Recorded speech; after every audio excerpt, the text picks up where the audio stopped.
Very well. Let this abomination unto the Lord begin. Welcome to Nerd Stories and Other Geeky Rants, brought to you by 3D or 2D.com. Engage. It's a negative force coming in on a positive force because it's a third dimension. This is becoming a speech. You're the captain, sir. You're entitled.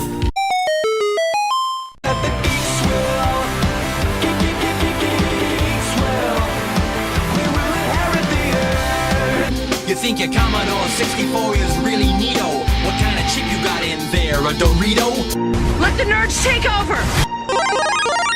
Welcome to another episode of Nerd Stories and Other Geeky Rants. Today I'm going to talk about Star Trek Discovery and 5 reasons why the TV show may already be doomed. Top 5 reasons here. And you know, I hate to be negative, I hate to do these things, but you gotta kind of call a spade, and you have to say the truth. I'm recording this on September 23rd, 2017, which is the day before the actual pilot airs for Star Trek Discovery. And so I want to make sure that context is there. I have not seen it. I am interested in it, though. I will watch it. I will give it a fair chance. But there's going to be some issues here that throw it off whack and kind of hurt it. So this is reasons why it's doomed. Doomed! Alright. Number 5. Pretty simple. I think the biggest problem here with Star Trek Discovery, or no, you know, I don't know, this is a problem per se, but expectation game is all out of whack. Some people are super excited. Some people are very not excited. Some people are upset how they changed Klingons. Some people are fine with that.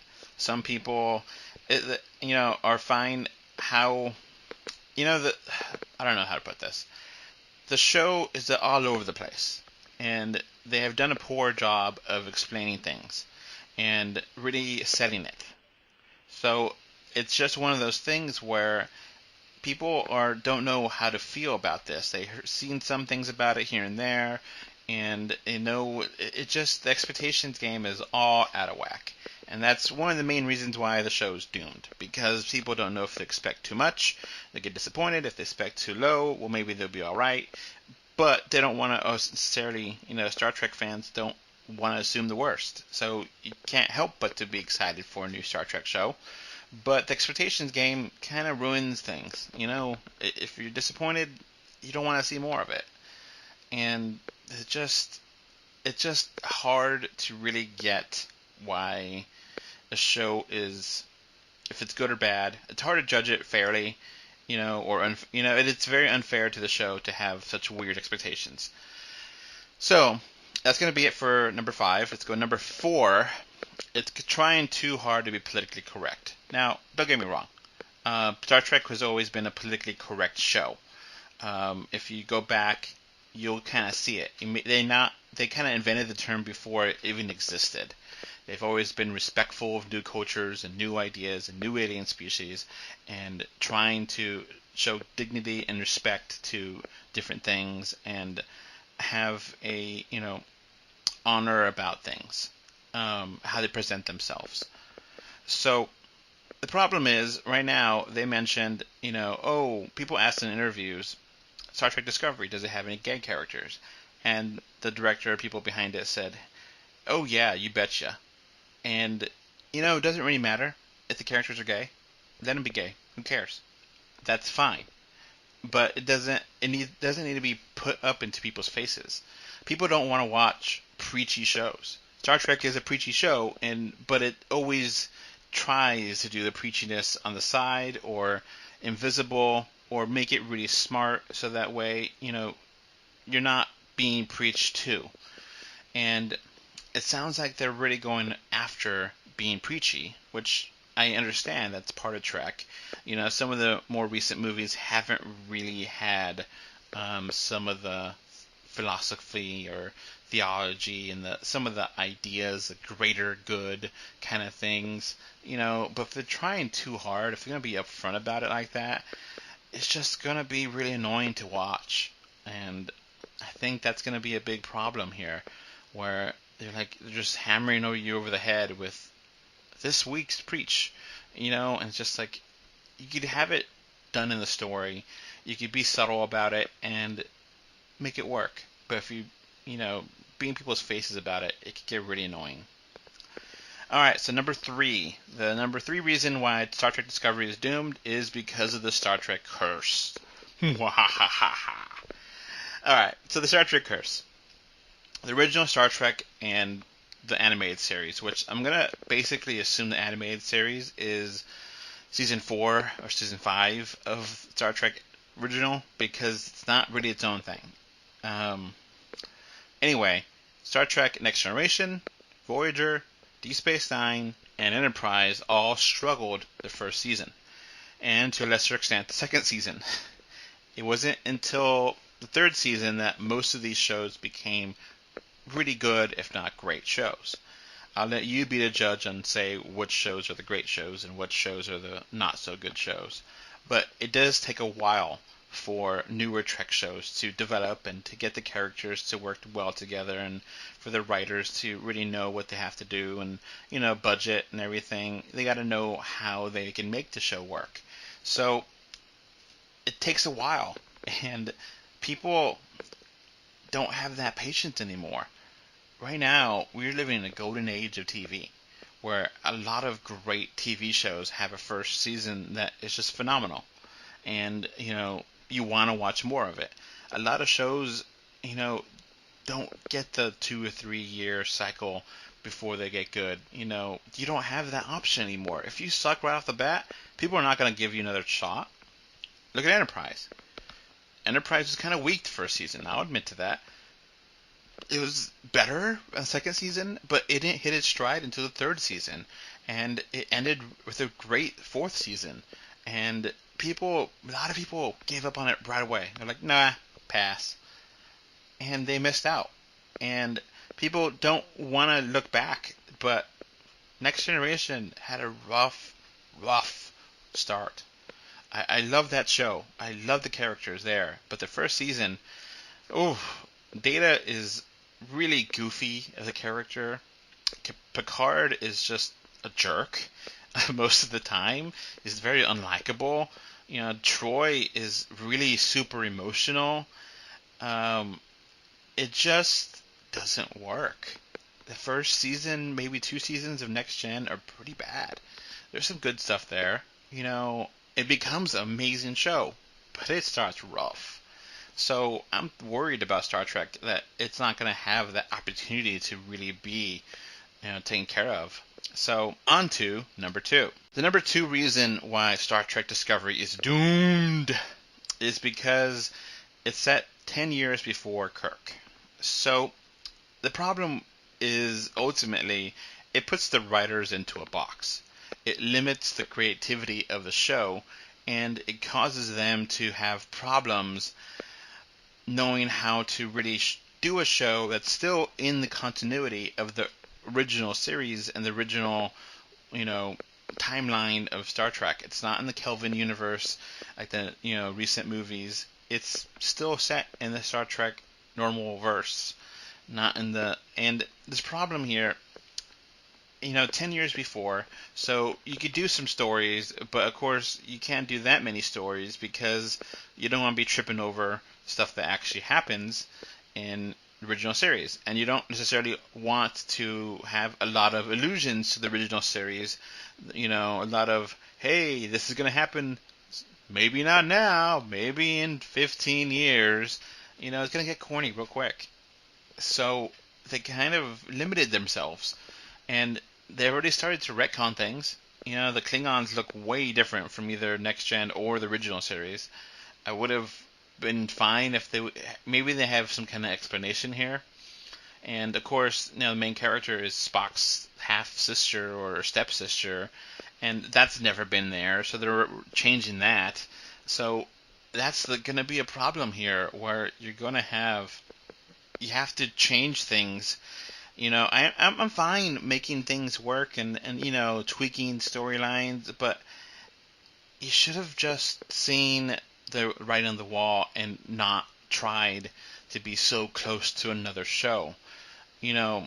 Star Trek Voyager and Deep Space Nine were technically set like right after the events of Next Generation, if not during the same time. It's kind of interwoven. And Voyager was in the Delta Quadrant, way out of the country. No one knows where they are, totally separate. And Deep Space Nine was, of course, a space station. So it had its own stories, and it was different. So they did have characters that, obviously were still alive and went on one show or the other show or whatever. But they were able to separate themselves. And is Discovery going to be able to separate itself from original series? I don't know. That's, I just watched all of the original series and the animated show on Netflix. And they're pretty fresh. But it's just kind of one of those things where you don't want to be rewriting things left and right. If you're going to have some changes, okay, fine. I could handle some. I could, tolerate some rewriting of Star Trek lore and history. But some people won't. And they should have done a few things. I have solutions. I'm not just going to be critical here. Solution. You write it 50 years after Enterprise, but 50 years before original series. There's some, it's more modern than Enterprise. They could respect Enterprise, and they could also have, some things that are not as advanced as original series, and still be a prequel and be its own thing. Because that time frame with the Romulan War and, is fairly blank time in Star Trek. That's a good way of doing things. They have here, the main character, like I said before, is going to be the half-sister of Spock. And it seems like they're really trying there. They're really reaching. Why can't it just be the daughter of T'Pol? It makes sense to me. Maybe, they did have a child that did, T'Pol and Trip did have a child that did become actual, they could retcon that. I'll be happy with retconning that garbage Enterprise series finale, and their child did survive, or they had another child. That could have been better. And if they want to just set things into the future, that's even better. There. You're 50 years after Voyager came home. Boom. That way, there's plenty of space between everything that's happened beforehand. You could start things new. You could have new relationships, new aliens, and just go hog wild and do whatever you want because it's the future. It's farther away. It doesn't, the stuff that happened already is there, but it's not, it's the future. 50 years from, now is going to be a very different world, Earth, than, 50 years ago. 1976, it's quite different from 2017, whatever. So, those are two options. One option, which is insane, no one's going to listen to me, but I love this idea, would be just set it in the mirror universe. Be like, whatever. Mirror universe is amazing. It's dark. It's crazy. And there's only been like 5 whole episodes of all different shows being in the mirror universe. 2 episodes in Enterprise, 1 episode in original series. Here and there. It could be really cool. It could be amazing to have a whole show set in the mirror universe where you could do whatever you want. You could rewrite, because that mirror universe is not that established, and you could just have fun with it. And those Mirror Darkly episodes on Enterprise were exquisite because it went so crazy, and I would love it if they just went that wild. But they're not going to. They've written themselves into a corner, and now they're screwed because they're either going to have to rechange things that happen or reference things that will happen, and they're written themselves into a box. And then their uniforms don't make any sense. They look more like Enterprise, which is a long time ago.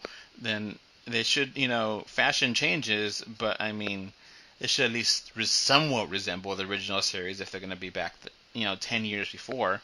60s and 70s look somewhat different, similar in,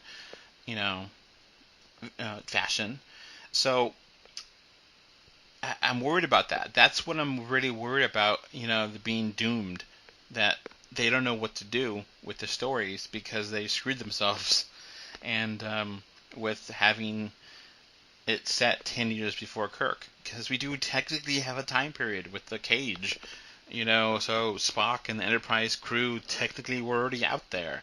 So you're getting into a really weird time where some characters from the original show may be able to come into this show. You may be able to get Spock in there because Spock is Spock, and he doesn't really age. And if they have Mr. Quinton from the new shows, the new movies, come in, reprise his role as Spock, that would be cool. I could be fine with that. But of course, are you going to have a younger Kirk or reference that? And I'm just worried about that. They could be too cute with that, and it get really annoying real quick. So, on to number one. The number one reason Star Trek Discovery is doomed is because CBS All Access, the exclusivity deal CBS did to make this show, is a mess. It's a mess, to put it very nicely. Because if you live in the US, the first episode will be on CBS and also on CBS All Access, which is their digital program. And from there on out, CBS All Access only. However, if you live in other parts of the world, it'll be on Netflix. But it's not going to be all at once in Netflix. It's going to be, episode by episode. So the problem is, like I said before, there's just so much. The first two seasons are going to be rough, and having this very exclusive deal is going to make a lot of people not want to watch the show because they're not going to subscribe to CBS All Access, which is $6.99 or $9.99. $6.99 if you don't want if you want ads, $9.99 if you do want ads. So people, most people have Netflix. I would say a lot that are really tech savvy and into Star Trek. Just saying. A lot of people have Hulu, Amazon as well. But CBS All Access is a very, very niche market, and not many people have it, and so people would have to subscribe to get it, and that's a problem. So, are people just going to, Star Trek community, is one person going to share their password with 100 people, because they don't want to have to pay? Is, people going to go into their computer settings and change the VPN and, change their origin country and, make it so you could watch Netflix in England or whatever and be able to watch it without having to pay? Or simply put, are people just going to pirate this and just say, screw you, CBS, I'm going to watch this one way or another? Of course, that's completely counterproductive because if you want to see more Trek, you have to pay for it, which I'm going to pay for it. I'm going to bite the bullet and watch it. And, I don't like it. I wish it was on Hulu. I already paid for that. I don't want to pay for this too. But I'll pay for it because I do love Star Trek. So that is going to be a mess, not only for the fans, but for also CBS. Now, this is the devil in the details here, because I think they got greenlit for season 2 already, but the problem is they're going to have a lot of data points to try to get information from, and it's going to be hard to really judge if it's a big success, if it's worthy of being more than 1 or 2 seasons, if it's, because how many people did get CBS All Access? How many people are watching it through Netflix? Those numbers, I don't know if Netflix shares those numbers with CBS, but how many people are going to be talking about this and pirating it? Are they going to just have to be, have a person working for CBS that are constantly trying to tear down the pirates? That's going to be exhausting in itself, and it's going to be really expensive to hire, specifically hire one person to stop the pirates, or a team of people, whatever. So the logistics of trying to find the actual amount of people that are going to watch Star Trek Discovery is going to be a nightmare. and it's going to make things unfair to CBS. It's like, oh, it's probably a flop. Sorry, no more seasons. And there's actually, 50 million people that watched it, but 40 million pirated it because they didn't want to deal with CBS's crap. It just makes things harder than it needs to be, and worse of an experience. So I think CBS All Access, how they're doing this, is dooming Star Trek Discovery. And unfortunately, I want to be positive. I want to look forward to this show. I love Star Trek. I watched all the original series. I watched all of the animated show to prepare for Star Trek Discovery. I watched majority of Next Generation. I watched maybe a good majority of Voyager, and I have not seen any Deep Space Nine. I know, Deep Space Nine is amazing, but I have not watched it. I watched maybe a few episodes here and there, and I watched all of Enterprise, and it's, I'm a Star Trek fan. I watch most of the movies, I think, now. It's kind of hard to, if I watched it or not. I don't remember all of them. They all kind of blend together here and there. But I'm a big fan. So I'm definitely going to support CBS All Access and watch the show. But I'm worried for it. I'm very worried. I hope it works out. Recording this on September 23rd, 2017, day before the pilot, like I said before. So hopefully it works out. Hopefully it's not as bad, doom gloom, as I say. We're going to see. All going to see. So that's it for this little rant on Star Trek Discovery and why it is doomed. I hope it's not. I hope it's successful. I hope it's a great show. But it's going to be hard to overcome these 5 things. So tell me what you think. Please comment below. Bye. Alright, so that's going to wrap up this podcast.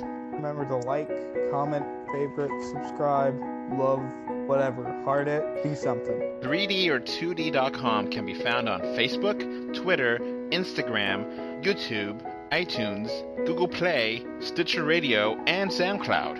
And if you want to send us email, our email address is email3dortwo@gmail.com. And thank you again for listening. Bye. Thanks. Bye. Bye, everyone.